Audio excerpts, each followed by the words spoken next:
Welcome everyone. Thank you for joining us, and thank you to Bigelow Aerospace for presenting today's webinar. A quick thank you to Sean Casey and Silicon Valley Space Center for sponsoring our webinar program. Today's webinar will be recorded and will be available to all CSF members once Bigelow has approved it. So now I'll go ahead and hand this over to Ryan Noble, who will be presenting today. Feel free to ask Ryan any questions you may have using the chat function. It's all yours, Ryan. Thanks, Alex.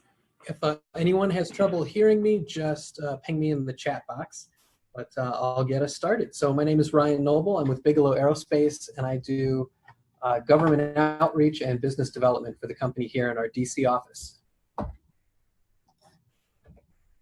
The first program I'd like to talk to you today about is our very exciting beam mission, where we have one of our spacecraft right now up on the International Space Station. This is an image of the mission patch. Beam is a demonstration of our expandable soft goods technology. So it starts off in a compacted configuration for launch where it's quite small, and then having been installed to the station, it's expanded into a much larger volume. And you can see on this spec sheet that it increases 3 or 4 times the overall volume to 16 cubic meters. And for those unfamiliar with cubic meters, that's a fairly large size garage or bedroom, and it's the most recent new space on station we've had in quite a while. This is an image of the beam spacecraft in that compacted configuration sitting on a payload stand. That's the white structure on the bottom. The silver circle you see is a PCBM used to mate it to the station, and the cream-colored fabrics above that are the soft good structure of the beam with 2 remote grapple fixtures on the top, which the station arm uses to manipulate the beam around the station. This is an image of the beam in its compacted configuration being lifted into the trunk of a Dragon spacecraft. And this is one of my favorite pictures. So second stage of the SpaceX rocket that launched the Dragon and beam to the station. And you're looking into the unpressurized trunk of the Dragon spacecraft. And in the center there, you can see the beam spacecraft and noticeably those remote grapple fixtures. And this was the first moment that beam was exposed to the vastness of space during the launch. This is a photograph of the station's arm moving the beam out of the Dragon trunk and over to its home on, I believe, the Tranquility module is what it's called. And this will be a rendering of that process.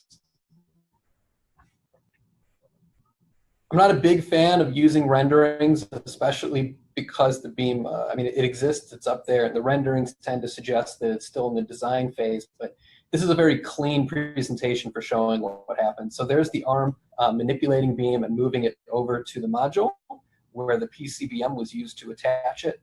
The arm drops it off, and then the beam is expanded over time. These are photographs of the expansion process. In the top left was prior to expansion in the fully compacted configuration. And then as you move to the right, and then the bottom left and bottom right, you can see it growing over time as the astronauts slowly introduced station atmosphere into the beam, very slowly increasing the pressure inside and pushing out that soft good structure to open up the volume inside. This is a high-def photo, one of my favorites, of the fully expanded beam. It's that spherical shape in the center to the right of the pressurized mating adapter sitting there happily on the Tranquility module. And this is a photograph of astronaut Kate Rubins inside of the beam. She's in the module now, and the picture is being taken from station looking into the beam. In the back, you can see white or yellow tanks that were used in the inflation. It was a mix of atmosphere from station and gases that were launched inside of beam in those tanks. The orange duct on the right is used to pass station air in and out of the beam and keep it circulating when the hatch cover is still on. And this is a picture of the entire expedition. I think it was 47 crew comfortably floating all together inside of the beam. I love this picture because it gives a really good sense of the space and the size inside of the module. The astronauts have come back to us with very good feedback on the beam. It's a little cooler than the rest of station just because of its natural thermal properties of the soft goods differ somewhat from the aluminum structure of the station modules. So it smells nicer, it's a little fresher, a little newer, a little cooler than rest of station. They report that it's very quiet inside because it doesn't have the fans and the other equipment of the station modules. So they do enjoy going in there. We enjoy the photographs that come back from it. But that's just the beginning. Where we'd like to end up is a fully independent, self-sustaining space station called the B330, and that's the rendering you see here. It's a much larger spacecraft than the beam, and our baseline B330 design will have its own power, thermal, full suite of life support systems. It'll have several propulsion systems for getting to its initial location in space and station keeping, an airlock. It'll have everything you need to be a fully independent functioning space station. And for us, the business case gets very exciting when you start mating them together. Each B330 can support a crew of 6 astronauts very comfortably. But when you put 2 of them together but keep the crew complement around 6, you have a whole other space station and all of those resources available for commercialization. And with those added stations like in-space assembly of satellites, in-space manufacturing, 3D printing of large space structures, and the ability to use this platform becomes tremendous compared to anything we've experienced to date in space. And you just keep building them out in a modular fashion. This is some design artwork of a future station with an additional power and propulsion bus for even more resources and additional halves, and just keep building them out. To give you a sense of size, the station on the left, comprised of 3 B330s, offers approximately the same habitable, usable volume as the entire current ISS, which is shown on the right, including the international partner modules. And this would be achievable in only 3 or 4 launches, which is tremendous compared to what it took to put the original ISS together. So what this means is that in short order, we could really double, triple, and quadruple the livable, usable volume in space quite easily compared to what that has taken to date, and really accelerate the commercialization of LEO and human presence in space. One of the other interesting projects we're interested in working with NASA on is to put one of our B330s on the ISS, and we call this concept X-Space. That would be the B330 in the foreground, and you can see beam. We've added that in about the midway of the station just to give a sense of size difference between beam and the B330. And we would seek to do this in 2020 or 2021 so that the B330 and the station can begin the process of commercializing the ISS and doing more exciting commercial things with the ISS as a platform beginning now, so that ultimately when station is retired, there is an existing LEO commercial platform for NASA, the international partner states, and other users to turn to, and avoid having a station gap in the same sense that we currently suffer from a domestic human transportation gap. But our ambitions don't stop there. We're also very interested in putting a B330 in low lunar orbit. We could do this in the early 2020s timeframe in partnership with United Launch Alliance and their ACES tug, which they are developing as part of their next generation Vulcan vehicle. And these are essentially an evolved Centaur upper stage engine with some added capabilities that allows that upper stage vehicle to stay in orbit for long durations. They can be remotely refueled by launching well, having several of them that end up in orbit coming together and transferring propellant or launching them in a dedicated fashion full of propellant. And you now have the ability to put these tugs together, aggregate the propellant, and very quickly change the dynamic in space, where we now have meaningful in-space transportation at an ISP really not contemplated before in an affordable and rapid manner. So you slap a couple of these onto a B330 and you're off to low lunar orbit.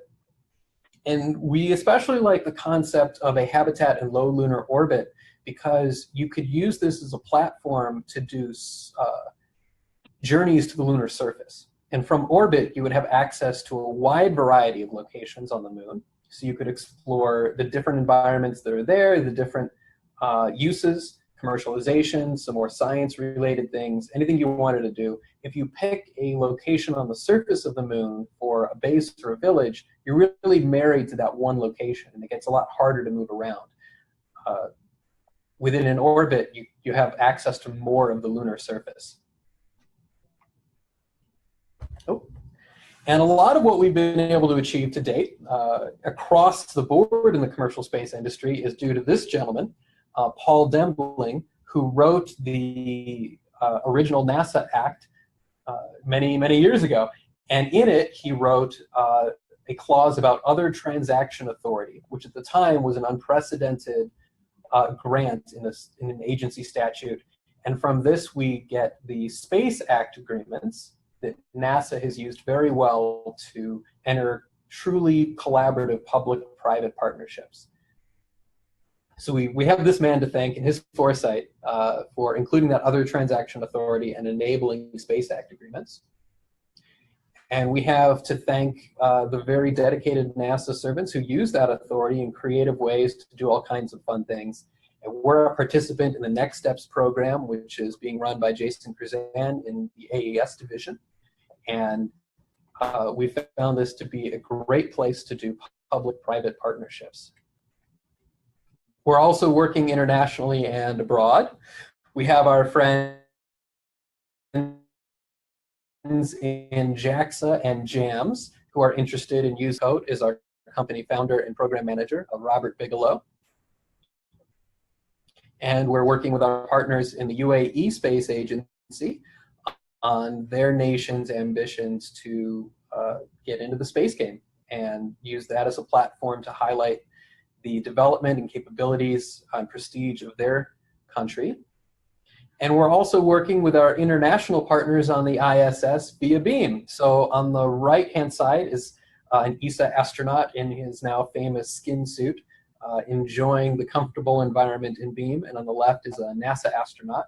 And so we've, through the Beam project, have the opportunity to work directly with the astronauts of our partner states on the ISS program and continue to do that in the future with B330.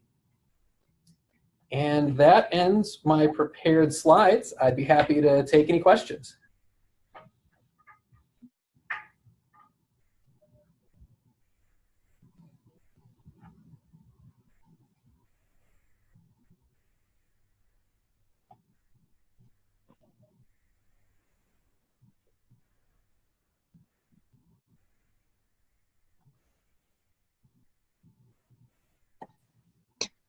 Hello, this is Dr. Susan Jewell from Space Surgery Institute and Mars Without Borders.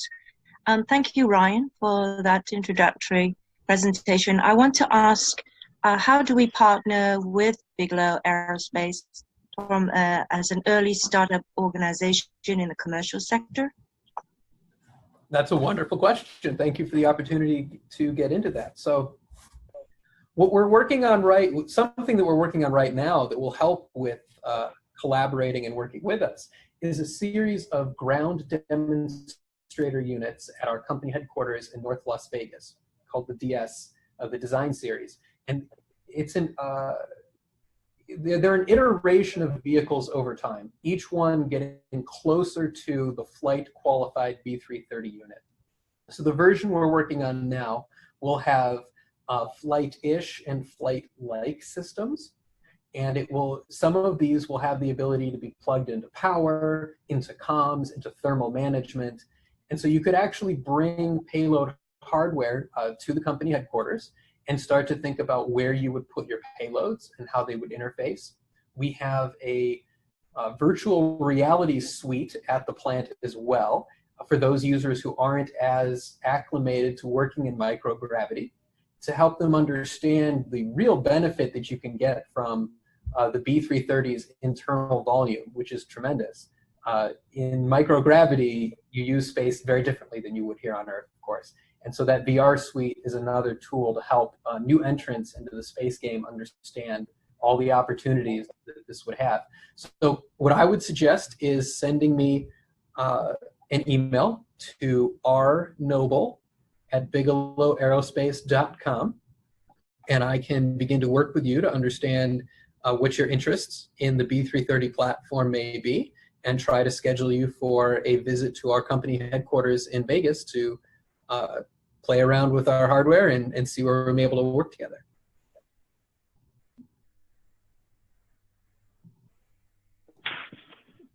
Would you do the email again, please? rnoble@bigelowaerospace.com. Let me. Thank you. Yeah, I'm going to do everyone and type that into the chat window as well.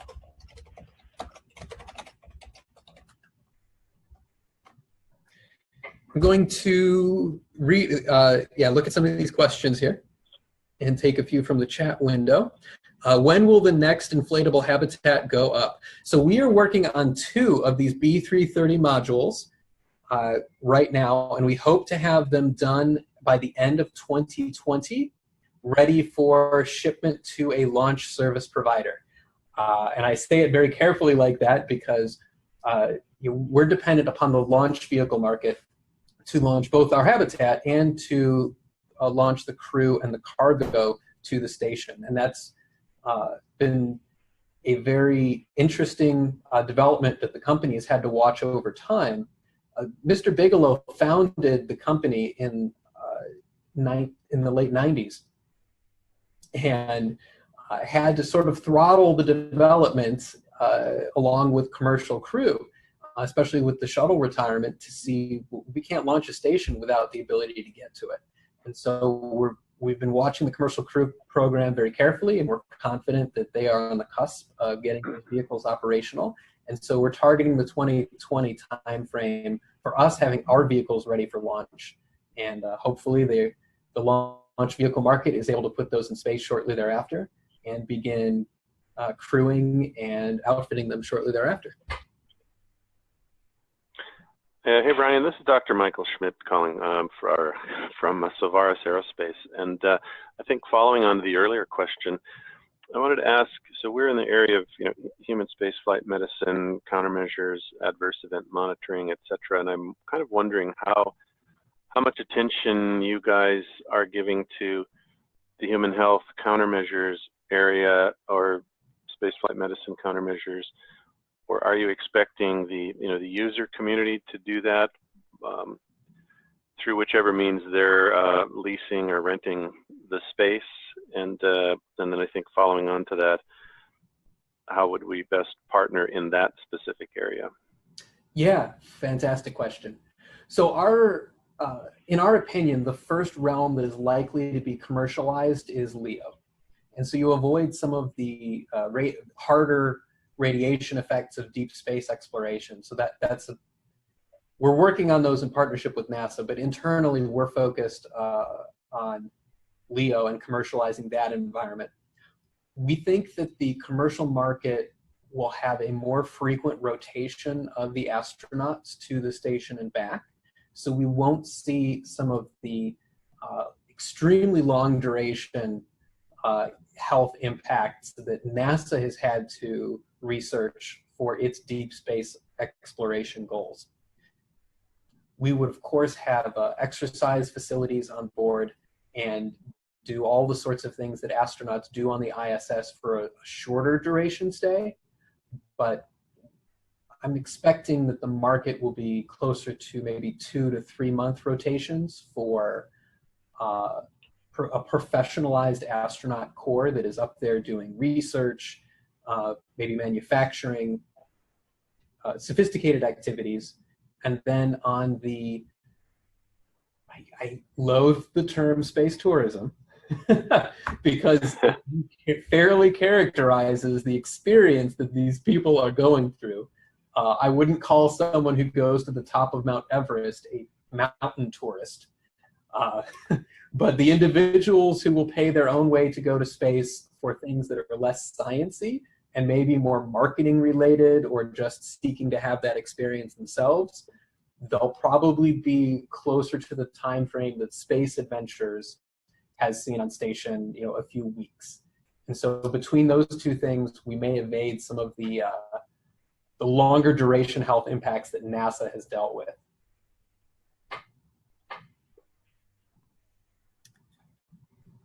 Let's see. So you'd still recommend, though, as a follow-up, to just make a personal connection and kind of talk through any ideas that a collaborator might have?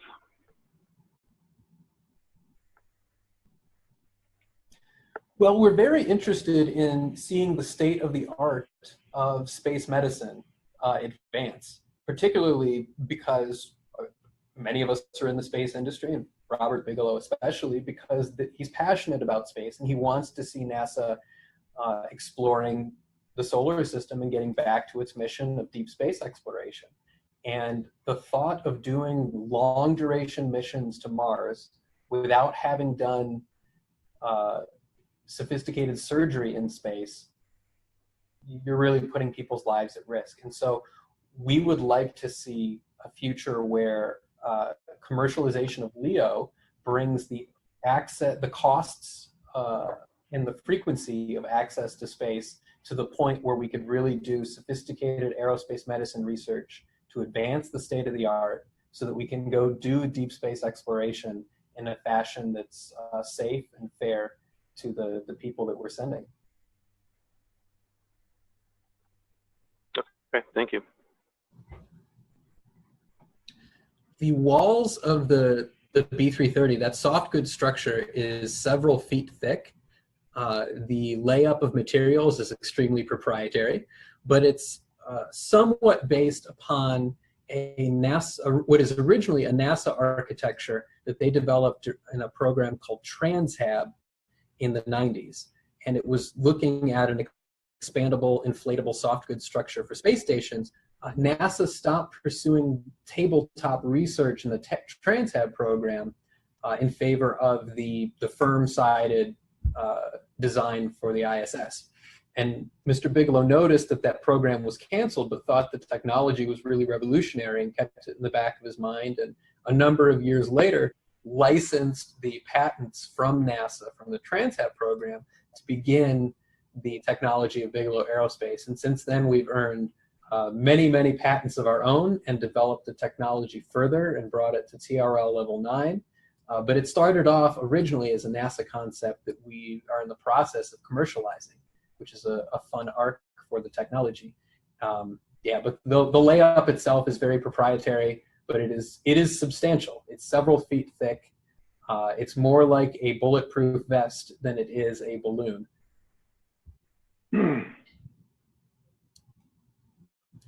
These modules would be launched as a U.S. spacecraft.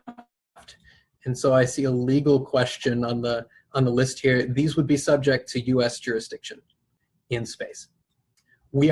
Our business model is to lease time and volume to tenants, and we're very interested in serving foreign and domestic customers, both governments and private, what have you. So the idea is this would be a U.S. spacecraft owned and operated by Bigelow Aerospace, granting leases to all of our different kinds of customers. What it takes for B330 docked with the ISS to become reality is bold leadership from NASA, which will start with them getting a bold leader. They do not have a new administrator yet, and that's something that the space industry is keenly waiting for. But with a bold new administrator, I think we could do that program quite easily. We're working on the vehicles regardless, and whether we would like to send one of them to station, but if that doesn't happen, we're still going to launch it to LEO and operate it in the barbell configuration you saw earlier where there were two B330s together. I think it makes more sense to collaborate with NASA and put one on station, but we're sending these to LEO, period. So what it takes is NASA leadership and them then being a customer and leasing out a portion of that B330 while we would lease out the remainder to other commercial customers. The design life of the vehicles is 20 years, and we'll have to see how they perform and hold up, but the design life will be 20 years. It's possible that they could end up lasting much longer.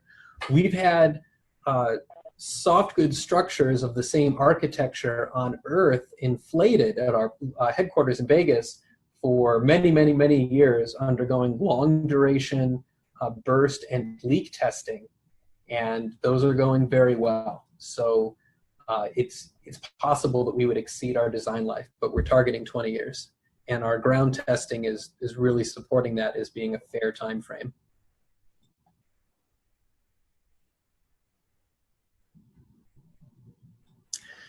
The trouble with testing the expandable technology terrestrially on Earth is that you need that partial pressure environment on the exterior for it to hold its shape. So there's no sort of structure inside of the soft goods itself. It holds that shape under the pressure inside of the space station. There is in the center a longeron that runs the length of the craft that provides structural rigidity for launch and a place for the life support systems and payloads to be integrated. It's sort of a flip on the ISS architecture where the usable volume is in the center and then everything is around. The small usable volume is in the center corridor and all of the racks are around you. Here the racks would be in the center longeron of the craft, and there's a large usable volume around it, and kind of like in a toroid or donut. And then we can also install things on the surface of the inside walls.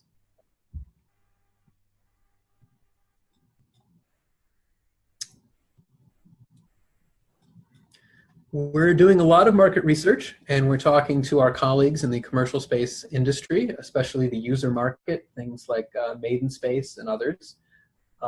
We don't want to disclose too much detail about that because our business, the details of our business, things become fairly self-evident. If we can provide as much volume as the ISS in a very efficient and affordable and rapid manner, and the launch costs and the launch go down and the launch rates go up, things start to get very, very exciting.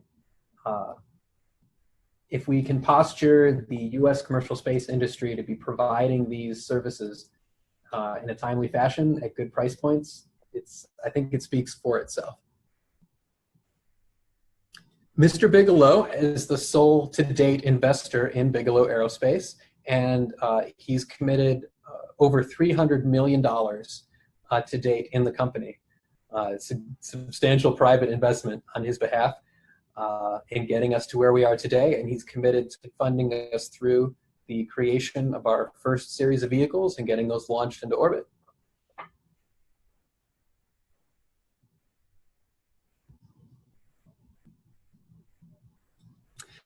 The partial gravity rotation question, that's tough. I think we'd have to spin at such a rate to get that, because the diameter from the core, I mean, it's a large station, but it's not that much. So rotating around its axis to get a partial gravity, we'd have to be really, really spinning, and that's not something we've looked at to date.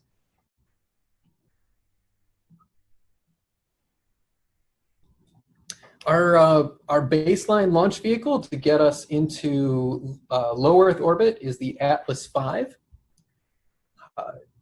And we're working with our colleagues at ULA on creative ways to make that happen in the 2021-2020 timeframe.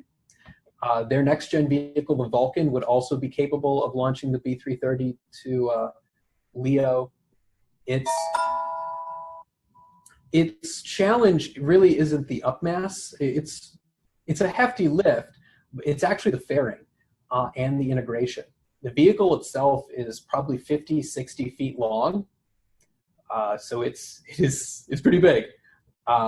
And soft goods structures like this are at this size are certainly novel for space. So it's not the easiest or most straightforward integration compared to picking up another GeoBird or telecom satellite off of the list, and fairly standard bus, well understood integration, done that before.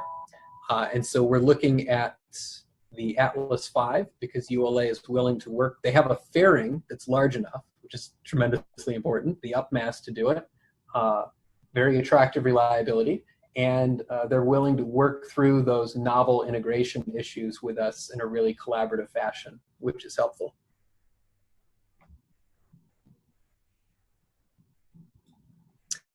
My background started in aerospace engineering at the University of Cincinnati. I was an aerospace engineer for a while, and then I went to law school at the University of Mississippi, which has a program in aviation and space law.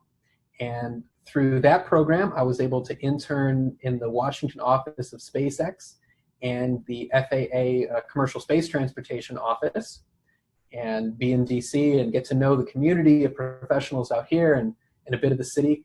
And so after I was admitted to the bar, I was in DC for a time working for commercial space clients.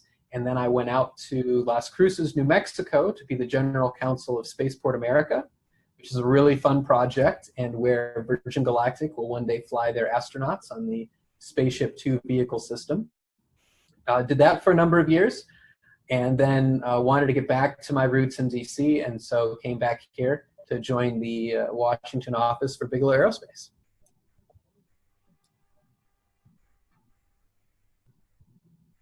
Did you replace Mr. Gold, who was the attorney? Oh man, that's a very good question. Yeah, so Mike Gold moved on to Space Systems Loral and is doing really good work there. I know him personally, as does everyone in the space law community here in DC, and he continues to be a friend to the company and work really well for the industry as a whole. When Mike left, he was doing like 5 people's jobs. And so Mr. Bigelow very smartly divided that among a more reasonable number of humans. And so Mike Gold's deputy, Chris Hearsey, was promoted into director of the office and chief for legislative affairs. I was brought on to do the government affairs and biz dev.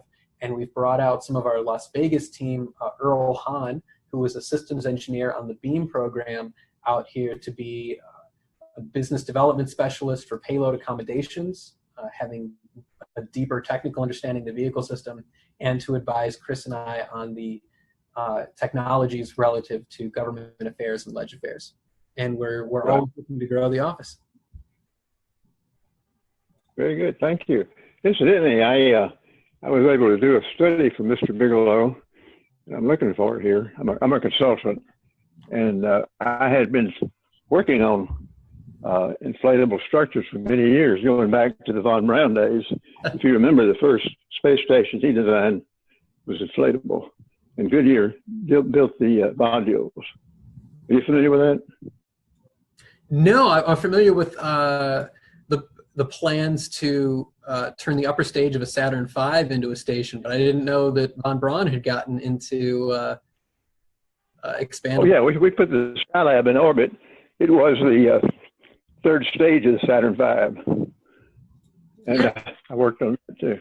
But anyway, I'd like to talk to you some more about the study I did for Bigelow. Yeah, that would be great. I'll contact you. Please. My name is Dave Christensen.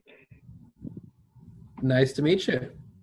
Nice to meet you. I'm glad he got another lawyer, because I was kind of dropped out in the cold, and after I talked to Mr. Rose, and I haven't spoken with anyone from the company since. But anyway, I'm not after anything. I just want you to be aware of what I worked on, and I'll send you a full study, a full report if you don't have one there. Please do. It would be great to take a look at that. Yeah, I know it's here. I'm working out of my home in Lumberton, Texas. I moved here from Huntsville, Alabama. Gotcha. Gotcha. And I got your email, so I'll send you the cover sheets. You know what I'm talking about. Appreciate it. I look forward to taking a look at that. I think it's in my workshop. I'll go get it later. Yeah, Okay, thank you. Thank you. Yeah. All right, I see a great question about the launch configuration. Yeah, so there's this long, as I was talking about, longeron system in the center of the B330 spacecraft. About half of that will be populated with the systems necessary for the space station to operate independently, like ECLIS and all those sorts of things. The other half is going to be open for customer payloads. So we will be able to launch it in its packed original configuration on its first trip up with some customer payloads. And then those could be unpackaged after launch and reconfigured, moved around the habitat, left in place, whatever makes sense. And I see a question about specs on the space available inside. That's a detailed question. I'd love to put you in contact with Earl Hahn to get into those details if you have something in mind that you'd like to put in there. We're intending that it will be consistent with the ISS. I think they're ISPR racks. So there'll be some portability between station and the longeron system.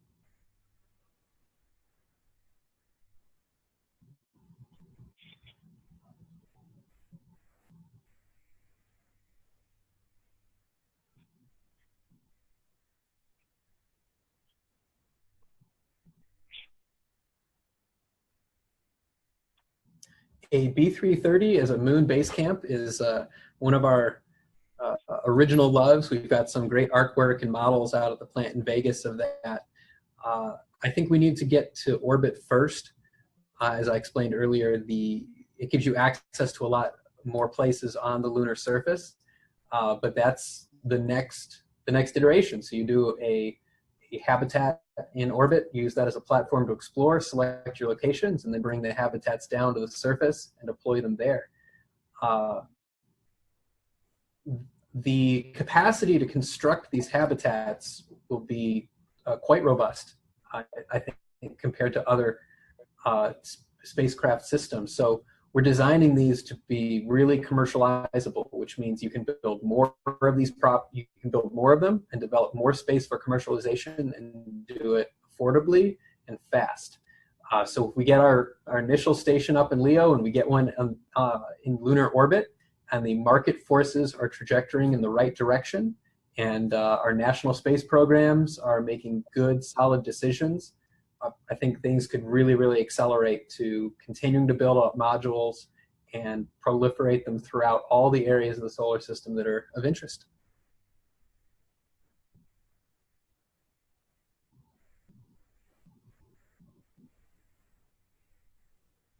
All right, Marcus, I see your note. Thank you much there. Let's see if I click this, if it gives me an email.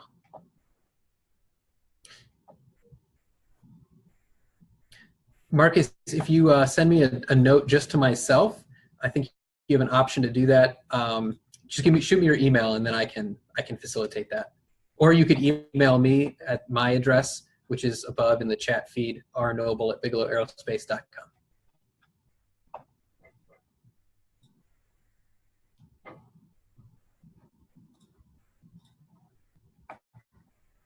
Got it. Well, unfortunately, I'm running a tad late for another call, so I'm going to have to drop off here in a second. But thank you guys for being so engaging, asking great questions. Thank you for the interest in the B330. It's really great to see. I think we're going to do a lot of exciting things together, and it's a great time to be in the industry. So with that, I will sign off today, and you all have a good week. Thank you very much. Thank you. Thank you.